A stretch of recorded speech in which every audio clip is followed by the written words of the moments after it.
Bienvenue dans Focus, le rendez-vous des passionnés de sport, santé et bien-être. Ici, on parle de santé physique et mentale, d'équilibre et de performance. Je suis Sébastien et à travers d'interviews exclusives, des experts du domaine partageront leurs secrets pour rester en forme et garder un mental d'acier. Plongez dans leur quotidien, découvrez leurs défis et leurs sacrifices. Inspirez-vous également de leur parcours pour progresser jour après jour. Alors êtes-vous prêt à repousser vos limites? C'est parti, on écoute ça. Ok, salut Aurélien, bienvenue sur le podcast. Salut, enchanté, bienvenue, merci beaucoup de cette invitation. Écoute, j'avais pensé à toi parce que du coup, je te suis quand même depuis quelques années. Tu as un parcours quand même assez complet. Donc, Ouais, merci. je vais te laisser te présenter pour commencer. Ok, écoute, c'est toujours la question un petit peu tricky, ça se présenter. Mais ouais, donc du coup, je m'appelle Aurélien, j'ai 34 ans aujourd'hui. Et je suis dans le monde de la musculation parce que je pense qu'on va parler de ça principalement. Donc je vais rester sur la thématique principale. Je suis donc dans le monde de la musculation depuis l'année 2012 et mon entrée de formation en BPGEPS. Et donc voilà, j'ai commencé en tant que préparateur physique. Ensuite, j'ai monté plusieurs salles de sport, dont ma dernière ici donc à Dubaï, de là où je vous parle aujourd'hui. Et à côté de ça, j'ai une application de coaching et j'aide aussi les gens à ouvrir leur salle de sport. Voilà, pour la faire gros en tout cas sur ce qui concerne le monde de la musculation en sens professionnel. À côté de ça, je suis athlète de body naturel. Je concours à la WNBF en niveau totalement amateur pour l'instant. Et peut-être qu'un jour, j'irai me challenger pour aller gagner une carte pro. Qui sait? Et puis voilà, je pense qu'on a fait le tour en ce qui concerne la musculation, quoi. Ouais, écoute, moi j'avais noté un petit peu. On va citer tes réseaux sociaux pour savoir où te retrouver. Donc, du coup, Ouais. pour ta salle sur Dubaï, la maison de la masse. Ouais, exactement, ouais, c'est ça. Pour Mon pseudo qui m'a fait connaître sur les réseaux, et maintenant le nom de ma salle. Ouais, parce que du coup, c'était grâce à ton home gym, Ouais, si je peux dire. exactement. Ouais, D'ailleurs, c'est ça, dommage, on ne retrouve plus le compte Instagram avec les photos de Il y a l'évolution de tout ton sur home mon gym. compte principal. J'ai mon compte qui est ouvert au public, c'est Aurélien Sixou. Donc ça, ce compte-là, en fait, en story à la une, il y a absolument toutes les photos et vidéos de mon home gym en France. Donc pour ceux qui veulent voir, c'est parce dans que les moi, je le stories à la cherchais une. encore sur le compte La Maison Voilà, de la non, Masse et je l'ai retrouvé plus, ok. Non, c'est Aurélien Sixou. Il y a toutes les en story à la une. Voilà, il y a toutes les photos pour ceux qui veulent voir un petit peu ce que j'avais fait comme projet sur ce home gym en France. Il y a encore tout dessus. Non, c'est Puis on peut tellement une retrouver expérience également folle que toutes les vidéos sur YouTube et les vidéos, aussi, ouais. voilà. Ouais, exactement. Après, pour continuer, donc on a SSC App, donc pour ton application de Ouais, suivi c'est ça. d'entraînement, diète, destinée aux Exactement. particuliers, mais également aux coachs pour suivre le processus de leurs clients. Exactement. On peut aussi te contacter donc pour une aide, donc pour créer sa structure en France, mais également aussi pour monter son business sur Dubaï grâce à Ganui également. Même pas que sur la France, hein, les salles de sport, je travaille de partout, tu vois, j'ai des clients belges, j'ai des clients au Maroc. Donc non, en fait, et j'ai des clients au Canada avec Rico, avec qui j'étais en meeting hier d'ailleurs. Donc non, c'est vraiment pas que sur la France, hein, ouverture d'une salle de sport. Ok, donc vraiment Le partout process, dans le monde, ouais. ouais, en fait, si tu veux, le process, il est général quand tu veux ouvrir une salle de sport. Ce qui change, ça va être, ok, les différences administratives entre chaque pays généralement, Ouais, et bien sûr, peut-être bien le sûr. marché, les activités qu'on va proposer, les abonnements qu'on va proposer. Mais en termes de process général, quand tu veux ouvrir une salle de sport, ça reste très commun. Donc non, j'interviens partout. Ok, et du coup, la dernière casquette que j'ai notée aussi, tu es devenu revendeur officiel de la marque Fitland. Ouais, c'est ça, distributeur. Voilà, distributeur sur le marché des Émirats parce que je suis le seul qui dispose de à peu près 50 postes de travail. Donc du coup, ça leur fait un showroom assez sympa. Et donc moi, ma commu qui est en France, du coup, passe par moi pour la France, mais j'ai également la casquette de distributeur aux Émirats, en tout cas sur cette marque. Mais je suis pas du tout monomarque, hein. Quand je travaille avec mes clients, je m'adapte vraiment à leurs projets. Tu vois, sur Narbonne, on a fait du Gym Leco. Sur un projet à Bruxelles, on a fait du Prime, on a fait du Panata, il va y avoir du Watson, etc. Donc en fait, je suis vraiment multimarque. Mais c'est juste que avec Fitland, j'ai des conditions assez particulières qui me permettent de distribuer leur machine en France et aux Émirats. Ok, sympa. Du coup, la différence un petit peu que tu vois entre Dubaï et la France, maintenant que tu es parti là-bas depuis 2 ans, si je me trompe pas. 3 ans et demi. 3 ans et demi. 3 ans et demi, ça Oui, passe vite. effectivement, oui, c'est vrai que ça passe Post-Covid. vite, ouais. C'est vrai que on s'est croisés même Post-Covid. d'ailleurs pendant le Covid, ouais. Voilà, Quand j'étais venu exactement. sur Dubaï, c'est vrai que ça fait 3 ans et demi maintenant. Ouais, ça passe. Et du coup, les différences entre France et Dubaï? Ouais, je sais pas, qu'est-ce que tu peux voir un peu au niveau climat, sécurité, mindset, culture du sport? Franchement, je vais avoir le vrai discours d'expatrié de base que tout le monde entend, mais que personne veut entendre, j'ai l'impression. En termes de sécurité, c'est vrai que c'est lunaire. Hein. C'est hyper sécurité. Tu peux laisser son téléphone sur une table. En fait, t'as tellement. En fait, ce qui devrait être la vie normale de tout le monde, si tu veux, tu n'as plus, encore moi maintenant, depuis plus de 3 ans et demi, et c'est complètement parti, tu n'as plus aucun stress, en fait, vis-à-vis de ta sécurité. Tu vois, c'est con, tu peux être un mec, ce que tu veux, pratiquer ce que tu veux d'arts martiaux, ce que tu veux dans la rue, à 3h du matin avec des gars bourrés, voilà, des fois, t'es pas serein, tu vois, c'est peu importe, c'est très humain. Et t'as toujours, est-ce qu'on va venir me cambrioler, etc. T'as toujours des petits stress, tu vois, quand tu es en France. C'est vrai, ouais. Ici, c'est ça, en fait, tu n'as plus ce stress. Mais c'est des questions que tu ne te poses même pas, quoi. Et en gros, c'est ça, mais ça devrait être la normalité dans le monde entier. On ne devrait pas avoir de stress à ce niveau-là. Mais c'est vrai que du coup, tu apprends ici à découvrir que ce que c'est de ne pas être stressé, voilà, pour sa sécurité à tous les niveaux, voilà, cambriolage, vol, délinquance, ce que tu veux, te faire poignarder. Voilà, tout ça, ça n'existe pas. Donc ça, c'est vraiment, je pense, la très très grosse différence, mais que du coup, après, ça devient la normalité. Et donc du coup, c'est plus l'effet inverse quand tu retournes en Europe, voire en France, et que là, tu te dis, ok, effectivement, là, je me rends compte de ce que j'ai à Dubaï. En fait, c'est la normalité, où est la normalité, etc. Donc ça, c'est un gros point. Après, la propreté, tout le monde en parle aussi. C'est vrai que c'est hyper clean. T'as pas énormément de papier par terre pour voir, pas du tout. Donc non, c'est assez clean. Le mindset des gens est quand même bien différent. Les gens sont là pour bosser. Malheureusement, il y a encore une image en fait, il y a que des riches qui viennent à Dubaï, etc. Les gens se la coulent douce. Moi, j'ai jamais autant bossé de ma vie que depuis que je suis ici. Et tous les gens que je côtoie au quotidien, c'est la même chose. Hein. Et je parle pas que des entrepreneurs. Quand tu es salarié ici, tu es chanceux si tu travailles que 5 jours par semaine. Si tu as ton samedi, dimanche, la majorité des cas, c'est quand même samedi inclus. Et c'est 10-12 heures par jour, tu vois. Donc, du coup, on est très, très loin. On est très, très loin du 35 heures que tu peux avoir en France. Donc, les gens ici, ils bossent, quoi. T'as vraiment l'image des réseaux sociaux nichés de Dubaï avec les influx, avec tout ce que tu veux. Les mecs de la crypto, ce que tu veux. Mais c'est 5%, 10% de... Et encore, 5% de ce que représente vraiment Dubaï. Le reste des gens... lambda, si je puis dire, comme moi, comme des gens qui sont salariés dans des boîtes. Les gens travaillent beaucoup plus qu'ici. Et c'est marrant, il y a une étude qui est sortie il n'y a pas longtemps sur ça, je crois, il y a une dizaine de jours, qui montrait effectivement les gens travaillaient beaucoup plus à Dubaï. Beaucoup plus. Ouais, de toute façon, il n'y a pas de secret. Donc voilà, tu veux faire de l'argent, exactement. faut travailler. Hein. Ouais, voilà, exactement. Et c'est ça, encore une grosse différence, c'est qu'ici, il n'y a pas de tabou. Il n'y a pas de tabou sur l'argent. Tout le monde est là pour travailler, pour gagner des sous. Tout le monde investit, tout le monde parle business. Donc ça, c'est vraiment une grosse différence. Il n'y a pas de tabou par rapport à ça. Mais encore une fois, c'est vraiment le discours que tu entends de partout, de tous les expatriés, je peux dire, entre guillemets. Et voilà, et je rajouterai donc ma partie à moi, il n'y a pas besoin d'être ultra riche pour venir vivre à Dubaï. C'est pas vrai quand on vous dit qu'il faut 10 000 euros par mois pour vivre à Dubaï, c'est pas vrai du tout. Hein. Quand tu fais les comparos poste de dépense à poste de dépense avec Paris, par exemple, je pense que tu te retrouverais même mieux à Dubaï, tu vois. Donc voilà. Si t'as pas d'enfants, si t'as des enfants, c'est sûr qu'il y a, il y a des choses à voir parce qu'il y a les frais de scolarité à prendre en compte, etc. Mais quelqu'un tout seul, non, t'as pas besoin de gagner 10 000 euros par mois pour venir à Dubaï, quoi. Parce que pour venir sur Dubaï, il faut que tu aies quand même un petit pécule de côté. De mémoire, t'étais venu avec une trentaine. Ouais, moi c'est ça. Ouais, parce que à peu près un bon billet parce qu'il faut venir. Moi j'aime bien préparer 1 an d'avance, comme je dis, mais en fait c'est pour les cas comme moi, c'est-à-dire qui sont self-employed, donc qui sont à leur compte. Mais en fait, tu peux enlève facilement parce que sinon. Les gens vont s'y méprendre, mais en fait, tu peux trouver du travail en fait en tant que salarié. Et dans ces cas-là, t'as pas besoin d'avoir ton petit pécule de départ entre guillemets, parce que du coup, ton visa, tes démarches administratives sont pris en charge par l'employeur. Donc après, tu as juste à t'occuper de ton loyer, mais là-bas, et te meubler, sur quoi. Dubaï, c'est à payer à l'année, hein, c'est ça ? Ça a changé maintenant. Franchement, tu vois, moi là où je suis aujourd'hui, je paye en 4 fois, donc tous les trimestres. Donc ça devient c'est la norme maintenant. Vraiment, tous les trimestres, ça devient une norme. Tu peux négocier un peu plus ton loyer si tu payes en une fois. Avec le proprio, mais vraiment maintenant ça y est, c'est vraiment monnaie courante de payer son loyer. C'est un petit peu plus accessible maintenant de venir. Ouais, exactement. Donc t'as pas besoin. Moi j'aime bien, voilà, quand tu viens sans avoir de salaire ou à moins que tu aies une activité, un rendement passif qui rentre. Ok, mais sinon, moi j'aime bien dire aux gens, prévoyez quand même 6 mois à 1 an de revenus d'avance, comme ça au moins ça vous permet de voir venir, de préparer votre emménagement, les frais de départ quand même à prendre en considération, quoi. Ok.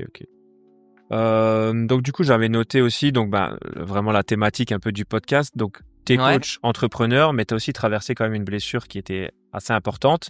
Est-ce que tu peux nous raconter ce qui s'est passé, sachant qu'elle est survenue avant une compétition, si mes souvenirs sont bons. Ouais, exactement. Donc j'étais tout simplement passager. C'est même pas moi qui conduisais. J'étais passager d'un buggy dans une sortie dans le désert.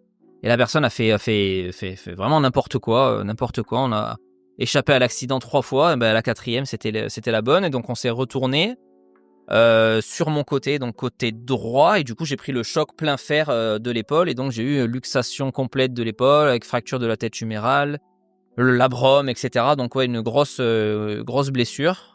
Première pour ma part sur une épaule. Et tu vois, c'est même pas arrivé à la salle. Donc, du coup, Bah ouais, c'est vrai. donc voilà.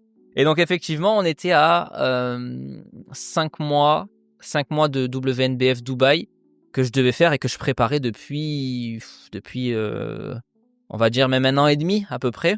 Donc j'étais à 2 kilos de mon poids. Par exemple, il y a des catégories de poids, donc moi j'étais quand même à 2 kilos de mon poids, voire un peu plus, peut-être 2-3 kilos. Mais j'étais donc à 5-6 mois, donc j'étais déjà hyper sec, donc j'étais très très bonne condition pour cette compétition qui allait arriver dans les 5 mois. Et du coup, bon, bah, évidemment, tout tombe à l'eau, hein. Tout tombe à l'eau. Là, après, le focus se décale sur maintenant, bon, bah, vite, il faut récupérer de la blessure le plus vite possible. Et puis après, on envisagera de refaire des compétitions. Et que j'ai refait, du coup, il y a 1 an. Je suis remonté sur scène, du coup, il y a 1 an. Ok, donc comment tu as vécu cette période physiquement, mais surtout mentalement? Mentalement, chaud, parce que je me préparais comme je te dis, depuis un long moment. J'étais en super bonne condition. J'allais sortir la shape de ma vie sur scène, donc vraiment dur. Et puis mine de rien, même si c'est pas directement mon travail, ton corps c'est quand même ton travail quand t'es dans le milieu de la muscu. Donc sur le coup tu prends cher. Ça fait très très mal une luxation pour ceux qui l'ont. Ça fait très très mal. Après j'ai très très vite rebondi. Voilà, là j'étais vraiment down quelques heures. Mais je pense que dès le lendemain, j'ai très vite sorti une vidéo sur ma chaîne YouTube. Et dès le lendemain, ok, bon, bah, opportunité. Bon, bah, écoute, bah, je me suis blessé. Bah, qu'est-ce que je vais faire avec ça? Maintenant, il faut aller de l'avant. Bon, bah, je vais filmer la réhab, tu vois, voilà. Je vais filmer la réhabilitation. Qu'est-ce que je fais? Et je vais essayer de déjouer les diagnostics qui me donnaient peut-être une opération à faire.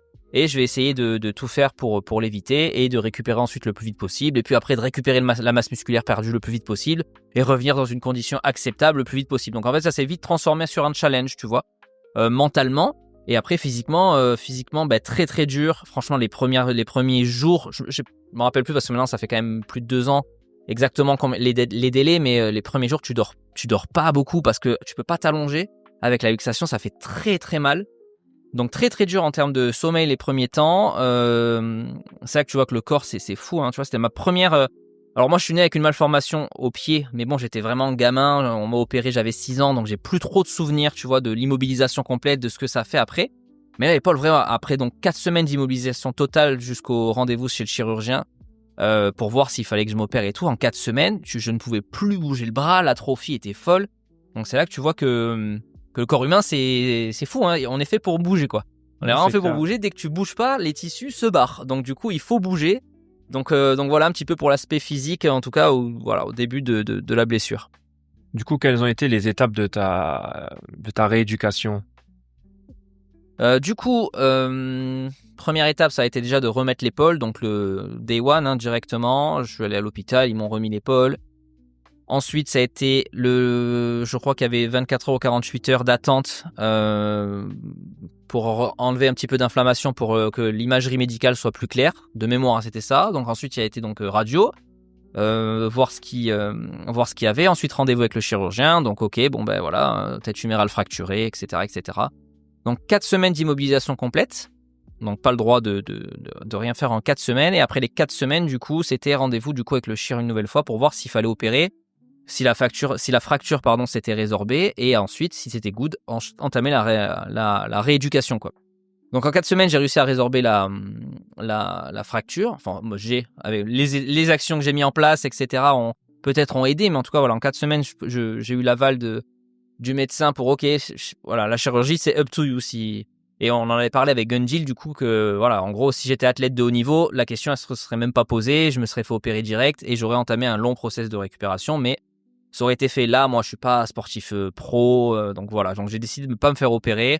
On verra si dans quelques années ça me porte préjudice ou pas, mais du coup voilà, je me suis pas fait opérer, je suis directement après parti donc les 4 semaines en rééducation. Et ça a duré encore 4 semaines, c'est ça encore, oui, il me semble, de rééducation complète. De toute façon, j'ai tous les délais sur mon Instagram pour ceux qui veulent voir. J'avais fait des avant-après justement avec 4 semaines d'immobilisation, voir l'état du physique et 4 semaines et 8 semaines après, tu vois, j'avais fait une transfo pour bien récupérer. En gros, les étapes, ça a été ça. Du coup, après rééducation pendant 4 semaines. 4 semaines, ouais. 10 séances de kiné. À peu près, j'aurais dû faire plus pour récupérer 100%, je pense, de la mobilité, mais après 10 séances, j'étais quand même déjà bien. Charbonner en dehors des sessions de kiné, hein, bien évidemment, à la maison, hein, tous les exercices que le kiné donne, faut les faire, hein, faut vraiment pas les éviter. Et voilà. Et puis ensuite, après, voilà, une fois que j'avais pu récupérer tranquille un peu plus de mobilité, d'énergie, que tout était bien guéri, bah après j'ai repris ma routine de musculation, on va dire. De toute façon, on peut retrouver donc toutes ces vidéos-là sur Ouais, YouTube. c'est ça. Je crois qu'il y a Tout même une playlist documenté, sur ma ouais. chaîne YouTube. Ouais. Bah, j'avais essayé de faire documenter au mieux. Encore une fois, tout seul, c'était pas évident, mais ouais. On me voit dans les séances au kiné. Je posais mon trépied. J'avais trouvé une kiné française qui avait pu quand même m'expliquer un petit peu ce qui m'était arrivé, ce qu'on faisait, sur quoi on bossait, les manipulations qu'elle me faisait, le dry needling où tu m'entends gueuler parce que c'est atroce, ça fait très très mal. Mais non, franchement, c'était très très cool de faire ça. Et donc du coup, tu vois, voilà, ça a donné un purpose, tu vois, de filmer ça, de partager, le petit challenge en fait, de récupérer assez vite. Au final, je l'ai vu comme une deadline de compétition, tu sais. Je suis ok, bah vas-y, bon bah c'est un nouveau challenge, c'est pas une compète, mais c'est la compète contre moi-même. Vas-y, il faut que je récupère le plus vite possible de cet accident, quoi. Ouais, c'est top d'avoir eu ce mental-là, ce défi, de s'être mis vraiment ce Ouais, challenge. c'est intéressant. C'est ce qu'on peut conseiller à tout le monde, je pense, hein, qui écoute s'ils ont des blessures, s'ils traversent des choses. Moi, j'ai fait beaucoup de cross-éducation, donc dès le lendemain de la blessure, je m'entraînais le côté gauche. Le côté droit était immobilisé, je m'entraînais tout le côté gauche, quoi. Tu vois, il n'y a pas eu d'arrêt. Je m'entraînais tout le côté gauche, pec, dos, biceps, épaules, Et donc ça, triceps, la totale, tu vois. cross education là, comme tu dis, ça a vraiment aidé donc à ne pas trop Ben, perdre. tu peux jamais le savoir parce que c'est pas des trucs qui sont quantifiables et mesurables. Mais oui, moi je suis persuadé que ça a aidé, tu vois. Donc c'est sûr et certain que pour moi ça aide, tu vois. C'est prouvé scientifiquement, donc bon, bah, si tu appliques des trucs qui sont prouvés, généralement ça Ouais, ça que ça fonctionne. fonctionne, Ouais. quoi. Ouais, voilà, exactement. Ouais. Comment as-tu géré du coup tout ce qui était doute, frustration, la peur de te reblesser ensuite par la suite? Ben, peur de me reblesser, pas tellement, parce que c'est vrai que quand donc moi, je suis pas novice dans la musculation, donc je sais m'entraîner. Et surtout, le mouvement luxant, il est quand même assez particulier. Le mouvement luxant, faut le bras en l'air, derrière, etc. Donc du coup, c'est pas des mouvements que tu vas retrouver dans tes exercices de musculation, tu vois. En musculation type bodybuilding. Donc du coup, j'ai pas vraiment eu d'appréhension à ce niveau-là. Je voulais reprendre les sports de combat, donc ça, pour le coup, j'ai complètement oublié l'idée, tu vois, de reprendre un jour les sports de combat, parce que j'ai pas envie, voilà, de me mettre un risque. En plus, voilà, une fois que l'épaule est ressortie, là par contre le chirurgien me l'a dit clairement, s'il elle ressort une deuxième fois, bon bah c'est opération. Et donc là on est plus sur du 4 à 8 semaines de rééducation, on est plus sur très très long. Donc voilà, j'ai pas envie de prendre de risques. Donc en vrai, j'ai pas trop eu de frustration ou de doute par rapport à ça, parce que parce que je sais que dans la vie de tous les jours, je fais pas de mouvements qui sont très dangereux. D'accord. Et surtout comment as-tu su que tu pouvais reprendre le sport en toute sécurité? Donc la kiné, elle émettait pas mal de doutes, en fait, vraiment. Je pense, bon, c'est peut-être le rôle aussi de certains médecins. Après, je pense qu'ils sont tous différents, mais vraiment, vas-y doucement. Elle arrêtait pas de me répéter ça. Mais en fait, si tu sens, toi, ton corps que t'es ok, et surtout à partir du moment où t'as compris quel était le mouvement dangereux sur ta blessure, et que par exemple, pousser aux pectoraux en face de toi, les coudes serrés, ça n'allait rien te faire, si tu veux, de dommages, si tu veux, sur ta blessure. Bon, bah, à partir de là, tu commences à te pousser de plus en plus, et puis ça revient, quoi. Et puis, jour après jour, vraiment, tu vois les améliorations, le gain de mobilité, le gain en force, et puis le corps a vraiment une mémoire musculaire de fou. C'est pour ça que d'être sportif depuis des années, ça a Ça t'a vachement beaucoup aidé aidé, aussi, ouais. hein. Bah, évidemment que ça a beaucoup aidé. J'avais 10 ans de musculation derrière, un capital musculaire quand même assez concret, si je puis dire. Mais du coup, voilà, ça aide indéniablement à récupérer de ce genre de blessure, hein. Ouais, t'as vraiment fonctionné au feeling, au ressenti, quoi. Ah, vraiment? Ouais, il y a que toi qui peux savoir, hein. Quand tu pousses, ok, bon, bah là, ça me fait pas mal. Vas-y, je vais essayer de faire une charge de plus. Allez, ça me fait pas mal. Allez, je monte un peu plus. Et puis voilà, c'est remonté assez vite, ouais. Est-ce que pour vraiment garder la motivation, t'as utilisé des techniques un peu particulières, méditation ou autre? Bah, zéro. Je t'avoue que je suis très terre à terre comme garçon, un peu pragmatique. Et du coup, tout ce qui est yoga, voilà, méditation, self-conscience, là, tout ce que je sais pas quoi, ça, je sais que c'est pas trop pour moi, c'est pas du tout pour moi. Donc du coup, non, rien du tout. Moi, je marche vraiment au challenge. Donc vraiment le challenge de, ok, vas-y, tu t'es blessé, vas-y, récupère vite, vite, vite. C'est ça qui m'a plus poussé qu'autre chose. Voilà, c'est récupère vite, vite, vite. Et puis voilà, c'est vraiment ça qui m'anime. Bah écoute, c'est une bonne technique, du moins si elle a fonctionné sur toi. Bah écoute, tu tant vois, mieux. exactement. Tant que ça te motive à te lever une fois par jour, aller faire ta séance de musculation sur ton côté blessé ou aller faire tes jambes un jour sur deux, que ça te motive à aller faire ta séance de kiné et que ça te motive à aller faire tes exercices en plus le soir à la maison avec les bandes élastiques, avec les exercices de mobilité, à partir du moment où ça te motive, ben ouais, c'est que ça marche quoi. C'est que j'avais pas besoin de plus à ce niveau-là. Hein. Ouais, bah écoute, tant mieux. Voilà. Selon toi, comment un coach peut-il aider ses clients à retrouver confiance après une blessure? Bah, je pense que c'est plus facile si le coach est passé par là. Après, on va pas souhaiter une blessure à tous les coachs. Non, Donc, bien sûr. mais ouais, je pense il peut y avoir un gros. On entend pas mal parler maintenant, c'est vrai, de prépa mentale. Donc, je pense que ça peut jouer un rôle, tu vois, d'aller peut-être voir ou que le coach envoie peut-être ses athlètes vers quelqu'un, soit qui a eu la même pathologie que son client, soit vers quelqu'un à qui c'est vraiment le domaine de travailler sur le mental, peut-être sur le psychique, sur les blocages, etc. J'ai jamais consulté, je sais pas du tout ce que ça donne. Encore une fois, moi, je suis assez terre à terre, mais je sais que ça peut en aider certains, que ce soit il y a un effet placebo ou autre. À partir du moment où il y a un effet, ça peut fonctionner. Donc ça peut être bien que le coach s'entoure peut-être de personnes qui peuvent amener à ses clients quelque chose en plus qui pourra leur redonner confiance, quoi. Donc faut être humble et se dire ok, ben je sais pas trop par quoi t'es passé. Bah tiens, je vais peut-être t'envoyer chez quelqu'un qui sait par quoi t'es passé. Voilà, prends une consulte avec, discuter et peut-être que ça va t'aider à reprendre conscience. Ouais, c'est bien, c'est une Confiance, bonne pardon. mentalité parce que bon, il y en a qui voudraient vraiment garder que manger le billet pour eux, entre guillemets, juste penser à leur Ouais, porte-monnaie, mais évidemment, là, c'est bien c'est de ça. penser voilà, au bien-être Ouais. du client, quoi. Ouais, parce que là, on parle pas de compétition, tu vois, on parle vraiment de santé. Donc là, faut réussir quand même à être humble. Tu vois, même pour moi, c'est pareil pour la compétition. Hein, pour moi, c'est mieux si le coach est athlète. Je te demande pas que le coach soit ni Monsieur Olympia, ni la montagne Thor et fasse 500 kilos au deadlift pour être un très bon coach. Mais je pense que si tu veux exceller dans ton domaine, il faut que tu pratiques le domaine que tu enseignes. Et donc, c'est vrai que c'est le côté un peu touchy avec les blessures. Comme je disais, tu vas pas te blesser volontairement, te faire une épaule pour pouvoir conseiller à tes clients quoi faire s'ils se blessent à l'épaule. Donc Oui, mieux non, vous non, l'orienter faut chez un rester confrère humble. qui pourra Voilà, mieux le suivre que toi. exactement. Ok. Pour toi, quelles sont les erreurs les plus fréquentes qui mènent vraiment aux blessures en salle de sport? Bah, en salle de sport, je sais pas si tu as vu les stats, mais c'est quand même très très rare que les gens se blessent en salle de sport. Il y a des stats qui montrent, je crois que c'était 0,20 par 1000 heures entraînées, enfin une connerie comme ça. Donc c'était très très peu comparé aux autres sports.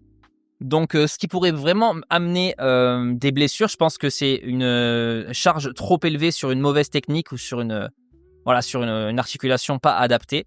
Tu vois, donc je pense que c'est ça. Je pense que c'est l'ego qui peut mener à la blessure parce que à partir du moment, même si tu fais une mauvaise technique, bon, tant qu'il y a 20 kilos, ça va pas forcément t'engendrer. À partir du moment où il y a une progressivité, à la limite, tu peux même te renforcer, tu vois. Mm. Mais trop de charge sur une technique et sur une articulation non entraînée, c'est ça, je pense, qui peut faire des dégâts, quoi.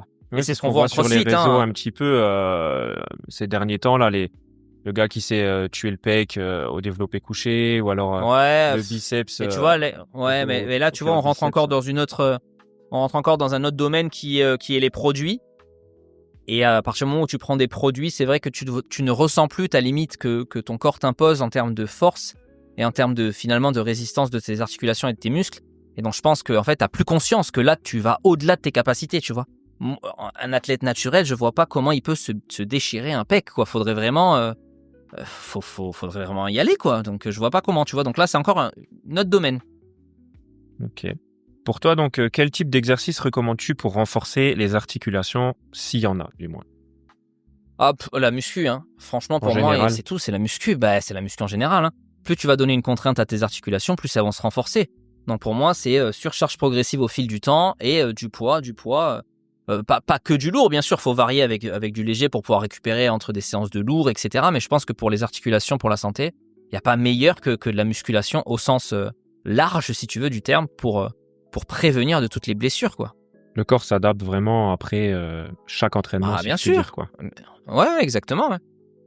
On entend parler aussi beaucoup collagène, glycine. Que penses-tu un peu de ces Ouais, ouais, compléments? ouais. Bah écoute, moi, collagène, c'est à l'année. Glycine, ça fait un moment que j'en ai plus, il faut que j'en recommande. Mais écoute, encore une fois, j'ai suivi les conseils de Monsieur Gundil et donc ça fait partie de mon stack, si tu veux, annuel. Voilà, je fais pas d'interruption sur ça. Glycine, collagène, glucosamine, chondroïtine, complexe articulaire. Et après, multivitamine, tu vois, même si bon, en plus, je suis sur Dubaï. Dubaï, en plus, on peut te faire facilement du multivitamine en fonction de toi, avec des prises de sang, tu vois. Ok, Mais donc là, vraiment sur mesure, quoi. ouais, on peut le faire sur mesure. J'avoue que j'aime pas trop les prises de sang, donc ni les aiguilles. Donc du coup, pour l'instant, je me contente d'un multivitamine. C'est pas la meilleure des choses, mais voilà, magnésium. Après, vitamine D. Bon, j'ai la chance quand même de vivre au soleil, donc peut-être un peu en hiver, tu vois. Là, j'en ai pris pendant l'hiver parce que on sort pas trop dehors. Mais sinon, voilà quoi. Ça reste dans le stack de base. Donc ouais, collagène, glycine. Pour moi, ça fait partie de mon stack à l'année. Que je conseille à tout le monde. Moi, les compléments alimentaires, tu vois, avec les années maintenant, à part la créatine, si on peut appeler ça un complément performance, je reste vraiment sur des compléments santé. Voilà, pour moi, c'est santé générale et santé articulaire. Le but du jeu, c'est de durer le plus longtemps possible, quoi. La muscu, c'est pas un sprint, c'est un marathon. Donc pour moi, voilà, je prends les compléments dans cette optique-là maintenant. Après, on rappelle que bon, les compléments c'est bien, mais si t'as pas une alimentation correcte, Ah, évidemment. une hydratation correcte, Évidemment. un sommeil, etc., ça sert à rien, c'est de l'argent foutu en l'air, quoi. Exactement, ça porte bien son nom, complément alimentaire. Exactement. Ok. Pour toi, l'importance de l'échauffement et de la récupération, que conseilles-tu là-dessus?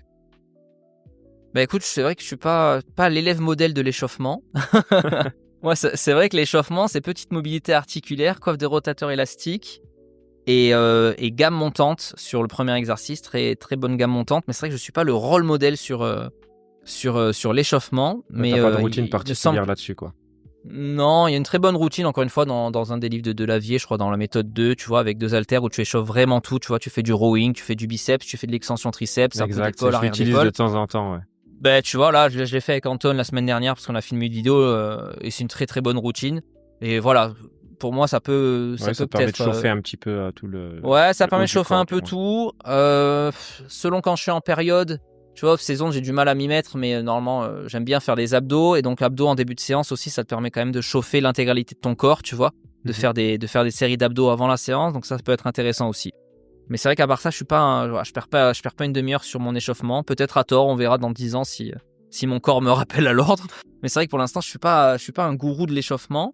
Et pour la récupération, écoute, de plus en plus, je vais m'orienter vers ça. Tu vois, moi, mon concept à Dubaï, j'ai vraiment envie aussi de créer un vrai complexe de récupération derrière, tu vois, avec de la red light, avec un caisson hyperbar, avec un sauna infrarouge, tu vois, des trucs comme ça.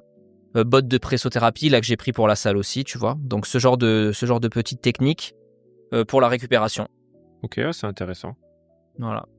Donc ça, ouais, c'est l'idée dans mon concept jeu bas général, c'est d'avoir carrément moins un kiné, tu vois, dans la salle full time, plus un petit centre, voilà, un petit truc où tu peux récupérer, venir faire ta session de caisson hyperbar, ta session de sauna, etc., etc. Ça peut être Ouais, sympa. ton petit moment détente, quoi, ça peut être cool. Ouais, voilà, c'est ça, détente, récupération. Tu vois, maintenant, avec des gars comme Brian Johnson qui démocratise, même si, enfin, le mot est grand parce qu'il faut un sacré billet sur la table, mais qui montre aux gens quand même des avantages à certaines techniques, à certaines utilisations.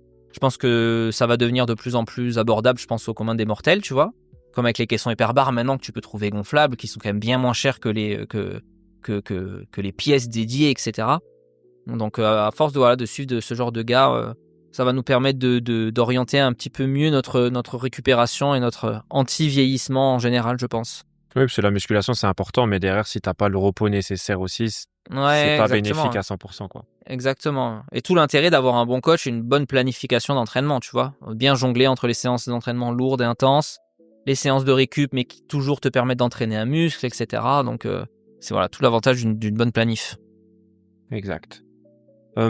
Suite à ta blessure, est-ce que tu as vraiment adapté ta manière de coacher ou pas du tout? Non, pas spécialement, par chance, ouais, pas par chance entre guillemets, mais à ce moment-là en plus j'ai un gars qui avait eu la même pathologie que moi et qui se l'est refait lui malheureusement, qui s'est refait l'épaule. Donc du coup, moi j'en sortais, lui il est reparti dedans. Donc bon, j'ai pu l'accompagner quand même au mieux et adapter les programmes de musculation en suivant derrière, tu vois, mais parce que j'ai eu c'est pas une chance, hein, mais entre guillemets, j'avais quelqu'un pile à ce moment-là qui a eu la même patho. Donc avec lui, bien évidemment que j'ai pu adapter.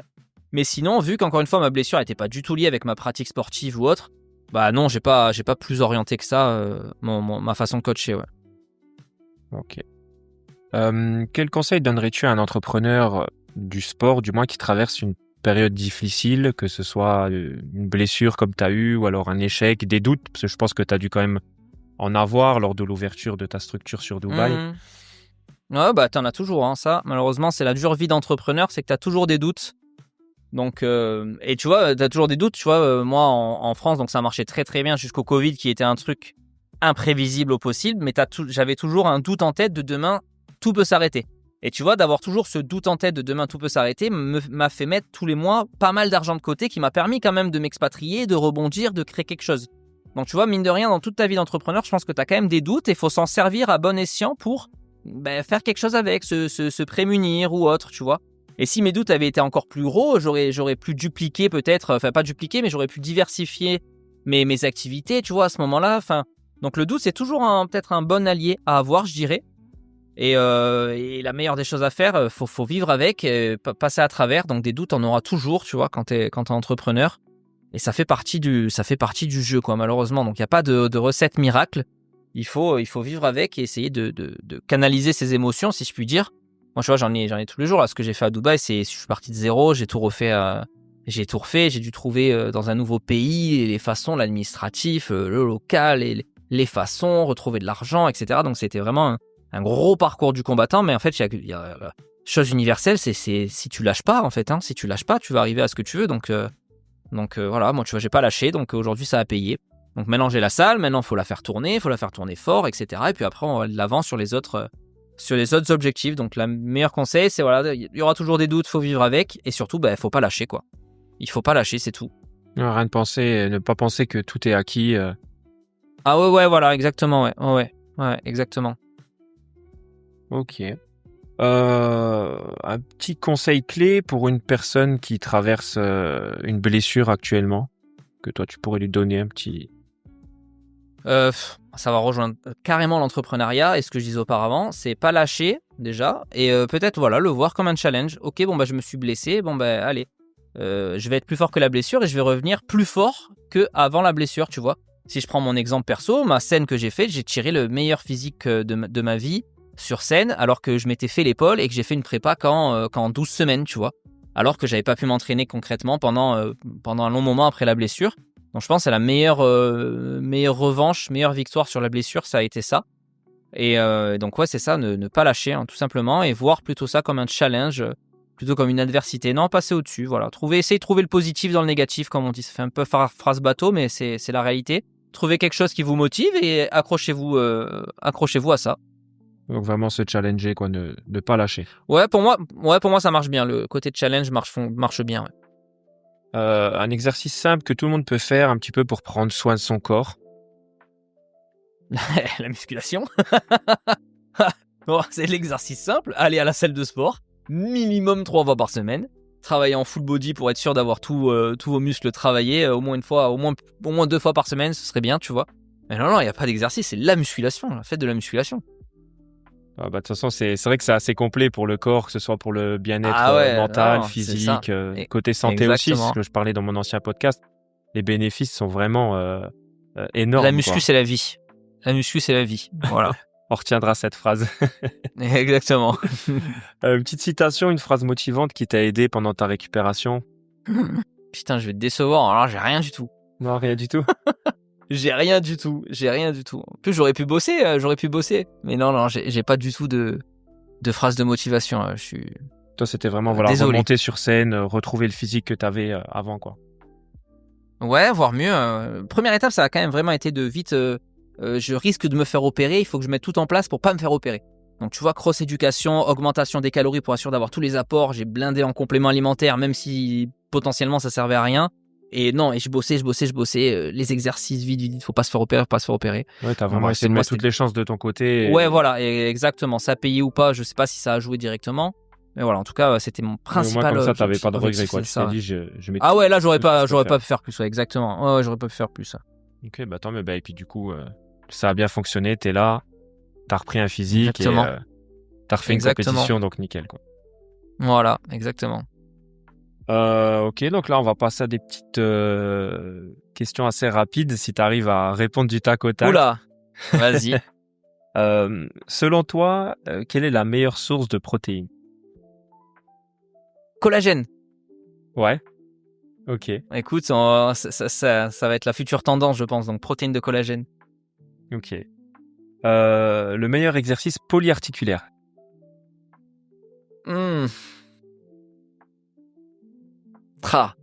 Squat. Squat. Ok, j'ai eu Ouais. les tractions sur le dernier. Ouais, moi, personnellement, j'aurais dit bench press parce que c'est le seul que je fais des trois, si on peut dire, si on parlait que du SBD. Mais le squat, c'est sympa. Bon, après, encore une fois, tout le monde ne peut pas en faire, mais allez, squat. Ouais, c'est vrai que c'est assez. Bon, on va dire en poids de corps, ça reste quand même assez simple. Ah oui, en poids de corps. Encore faut-il maîtriser le bon mouvement. Mais c'est vrai qu'après, en charge, ça reste quand même un exercice assez complexe de monter sur des charges assez impressionnantes. Si tu devais t'entraîner avec un icône du body. Ah, Gunjil direct. Ouais, direct. Bah ouais.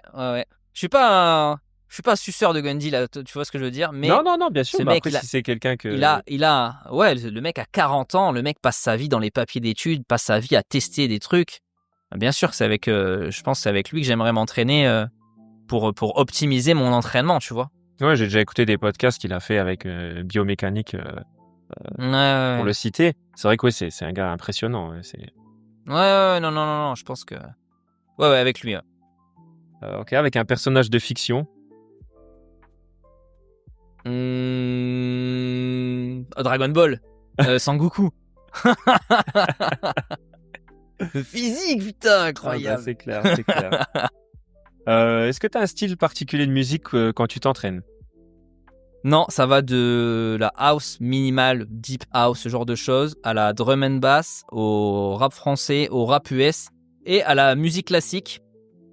Et ce que je préfère par-dessus tout, c'est pas de musique.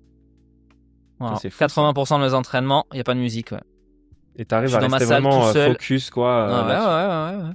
Ouais, je suis dans ma salle tout seul, du coup, il n'y a personne, parce que c'est une salle privée que j'ai. Donc quand j'ai pas de clients, je m'entraîne quand j'ai pas de clients, forcément. Et donc, du coup, pas de musique 80% du temps, ouais. Ok, dingue. C'est vrai que ça se fait rare, mais... Ouais. Si tu ne devais garder qu'un seul complément alimentaire. Je sais pas, j'ai jamais ressenti vraiment les effets directs d'un complément alimentaire que je prenais, tu vois. C'est toujours basé sur, ok, est-ce que scientifiquement c'est prouvé, ça fonctionne, oui, non. Du coup, j'ai jamais vraiment ressenti, donc je peux pas dire, donc je vais me baser sur peut-être ce qui est le plus prouvé au monde, je sais pas, tu vois, sur la créatine peut-être.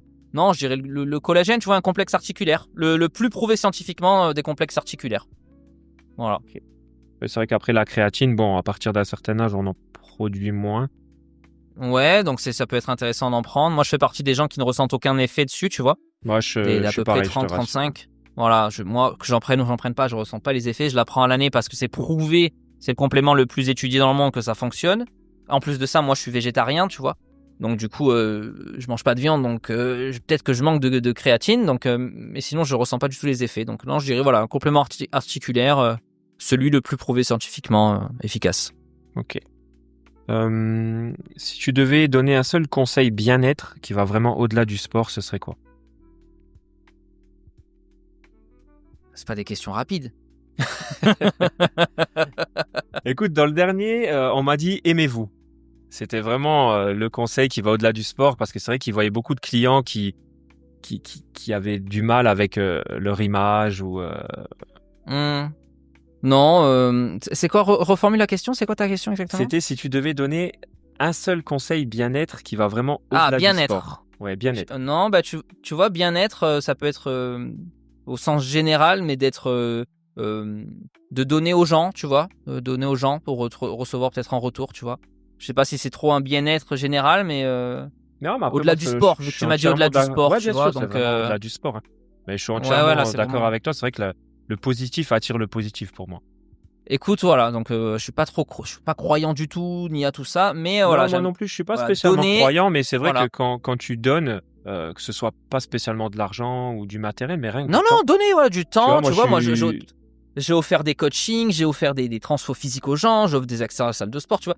C'est des trucs du temps et de l'argent, mais voilà, juste donner, je vais pas donner aux gens et je me dis qu'un jour, un jour tu vas le récupérer d'une façon ou d'une autre, tu vois, que ça soit peut-être sur ton corps, bien vieillir ou j'en sais rien, tu vois. Donc ouais, je bah, tu dirais vois, ça. pour faire une petite parenthèse là-dessus, je donne 2 choses entre guillemets, du temps. Je suis dans une association bénévole de Ah, collecte c'est cool. pour le sang, pour le FS. Ah oui, Et oui. en même temps, je donne aussi mon sang, donc 6 fois Putain, à l'année, ce que tu ne pourras ce que je pas pourrais faire pas du faire. coup si Ah ouais, je suis tu n'aimes désolé, pas les hein. aiguilles. Non, après il y a pas à être Ouais. désolé, ça c'est surtout l'aiguille du don Ouais. du sang n'est pas celle de la Ah prise ouais, de sang.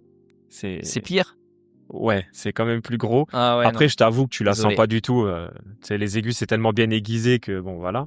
Ouais, ouais. Mais Je tombe dans les pommes aux prises de sang, donc tu sais. ouais, non, le don du sang, c'est même pas la peine alors. Mais voilà, donc, du coup, comme je disais, donc rien que le fait de donner, ben, ça t'apporte quand même une certaine joie, une certaine fierté et se dire, bah, je suis utile Exactement, quand ouais. même, Et du quoi. coup, bien-être, tu vois, c'est pour ça que je te donne ça, parce qu'au-delà du sport bien-être, Mmh. de donner, tu te sens tout de suite, tu vois, tu fais du bien à quelqu'un, tu C'est te ça, sens bien, exact, ouais. du coup, donc bien-être, voilà, de donner, voilà. Donner, OK, on gardera ça également. Que, donnerais-tu comme conseil au toi d'il y a 10 ans? Oh putain, mec, diversifie tes putains d'activités. Voilà, tu vois, si pendant le Covid, j'avais pas fait que mes salles de sport et qu'avec l'argent que je brassais à l'époque, j'avais peut-être fait un peu plus d'immobilier ou ouvert un autre truc, je sais pas, une activité en ligne. Donc ça aurait été ça, diversifier et surtout achète du Bitcoin. Ah bah ça, on aurait tous voulu le faire, à sa Voilà. sortie, quoi. Ben voilà, conseil à donner, achète du Bitcoin et diversifie tes revenus. D'accord. Où te vois-tu dans 10 ans? Dans 10 ans, putain, ça va pas être la réponse humble du tout là, mais dans 10 ans, je me vois avec un empire de salles de sport privées, la maison de la masse un peu partout, mon appli qui a explosé et qui a soit été racheté par un grand groupe ou j'en sais rien. Mais voilà, ouais, là, je suis tellement focus full travail en ce moment que voilà, je me vois ça. Faire toujours ce que j'aime, c'est-à-dire de la musculation dans tous les sens, que ça soit travailler sur mon application, ouvrir des salles de sport ou m'entraîner, tu vois. Mais à une échelle voilà, beaucoup plus grande. Donc voilà où je me vois dans 10 ans, avoir réussi à faire un petit empire de salles de sport un peu partout dans le monde, qui sait. Bah écoute, je te le souhaite en tout cas, je te le souhaite. N'empêche, tu le mériterais parce que c'est vrai que tu bosses. Ça se voit depuis le temps que je te suis. Euh, T'hésites pas à te Ah, lancer, écoute. tête baissée, même si c'est des projets quand même Ouais, assez énormes, exactement. t'as pas peur, quoi. Non, exactement, mais tu as rien de grand sans prendre de grands risques. Tu vois, ça c'est une réalité, hein. Tout le monde te le dira dans l'entrepreneuriat. Tu prends pas de risque, il va rien t'arriver. Tu vois, moi en 2015, quand je me suis lancé, j'ai racheté une salle, elle était en faillite. J'avais pas d'argent, aucune banque n'a voulu me prêter, je dormais dans ma salle, enfin... donc tu vois, je l'ai fait il y a 10 ans, je le refais aujourd'hui sans problème, quoi. Donc sans risque, tu peux pas créer de grandes choses. C'est trop beau, hein, rester assis sur son canapé. T'en as quelques-uns qui ont craqué le truc parce qu'ils arrivent voilà, avec le e-com à faire des trucs en ligne, la crypto, les mêmes coins, tout ce que tu veux, t'en as. Mais c'est un pourcentage minimum des personnes successful. Le reste, c'est comme moi, tu travailles 7 jours sur 7, des mois sans repos, et puis un jour ça paye, quoi. Ah bah, après, il vaut mieux aimer ce qu'on fait parce que sinon on tient pas, je pense. Ah ben, et toujours en aimant ce que tu fais, je pense, bien sûr. Pour moi, la passion, elle a une place très importante. Fais ce que t'aimes et t'auras pas l'impression de travailler un jour de ta vie, comme on dit, tu vois. Donc, du coup, donc c'est fatigant, mais à partir du moment où t'aimes, moi, tous les jours, j'ouvre ma porte. Putain, je suis dans ma salle de sport à Dubaï, à 6000 km, tu vois, de chez moi. Je me dis, putain, c'est fou, quoi, tu vois. Donc voilà, c'est ça, ouais, voilà. C'est ça. Faut aimer ce qu'on fait et bosser. Est-ce que tu as un projet perso ou pro qui est en cours? Bah, non, pas plus que ce que je fais là. Je pense que c'est déjà pas mal ce que je fais là. Donc, non, pour l'instant, c'est ça. C'est terminer ma preuve de concept qui est donc cette salle à Dubaï en montrant que la rentabilité du projet, que ça fonctionne. Et après, très très vite enchaîner sur la deuxième. Et puis après, essayer d'accélérer encore plus pour en ouvrir le plus possible dans un minimum de temps. Toujours sur Dubaï? Non, bah sur Dubaï, il y a encore beaucoup de place parce que moi, l'avantage de mon concept, c'est que c'est du 300 mètres carrés, donc c'est des locaux que c'est un concept que tu fites un peu partout. Tu vois, c'est pas comme un fitness park au Honor aujourd'hui où tu as besoin de 2000 mètres carrés par exemple pour t'implanter. Moi, j'ai un concept qui peut rentrer un peu partout qui est scalable assez facilement, tu vois. Donc du coup, sur Dubaï, il y a encore de la place. Après, voilà, toujours dans le GCC, c'est-à-dire le Golfe pour l'instant. Tu vois, après la Saoudie, etc., c'est un peu dans les plans. Et j'aimerais bien sûr après revenir en Europe et prendre une revanche quand même en France, tu vois. J'ai quand même un très très goût amer en bouche de mon expérience en France. Donc j'aimerais un jour revenir et puis niquer le game en France, tu vois, faire mon concept, voilà, ou même un gros flagship énorme, tu vois, j'adorais faire ça, ouais. Oui, parce que toi, c'est vraiment le Covid qui t'a vraiment poussé à partir. Sinon, Bah, même pas partir, ce qui m'a poussé à partir, c'était le ras-le-bol général et le je vais péter les plombs, il me faut vite un reset rapide de ma vie. Où est-ce que je peux aller donc c'était Canada, États-Unis, mais c'était fermé. La seule ville où en 3 semaines tu peux être résident, c'était Dubaï. Donc voilà pourquoi je me suis retrouvé ici. C'était vraiment le choix par défaut. Et je regarde pas du tout aujourd'hui parce qu'aujourd'hui j'en suis là parce que j'ai fait ce choix-là. Mais sinon j'étais très très bien en France jusqu'au Covid, ouais. Donc je me voyais pas du tout partir à l'époque. 3 salles de sport, hein, si je me souviens bien. Ouais, 3 plus le home gym, ouais. Ok. Et la dernière petite question, as-tu une recommandation de personne pour un futur podcast? Qui tu pourrais inviter pour un podcast qui pourrait être intéressant pour toi? J'aime beaucoup parler avec Vincent Issartel, tu vois, D'accord. qui a aussi un podcast d'ailleurs, lui, qui est c'est peut-être pas sur les mêmes thèmes, tu vois, mais ce gars est quand même assez inspirant et tout ce qui est punchline, tu vois, de petites phrases, etc. Voilà, il a une mentalité très assise, tu vois, voilà, il est droit dans ses bottes, il assume vraiment pas mal de choses, etc. Donc du coup, c'est un personnage intéressant à avoir, tu vois, à parler avec lui, etc. Il est très intéressant, très cool comme gars. Ok, Donc, bah écoute, Vincent je Issartel. regarderai ça et puis j'essaierai de le contacter pour voir s'il est intéressé. Ça marche. Ok, parfait. Bah écoute, on a fait le tour. Aurélien, je te remercie. Très intéressant. Bah écoute, merci à toi pour l'invitation, franchement c'était cool. Bah écoute, avec plaisir. Hein, j'avais directement pensé à toi aussi pour les débuts. Donc Ouais, voilà. c'est cool. Ok, bah Bon, écoute, bah, merci. Je te souhaite une bonne journée. Ben merci à toi aussi. Allez, à plus. À bientôt. Ciao ciao. Ciao.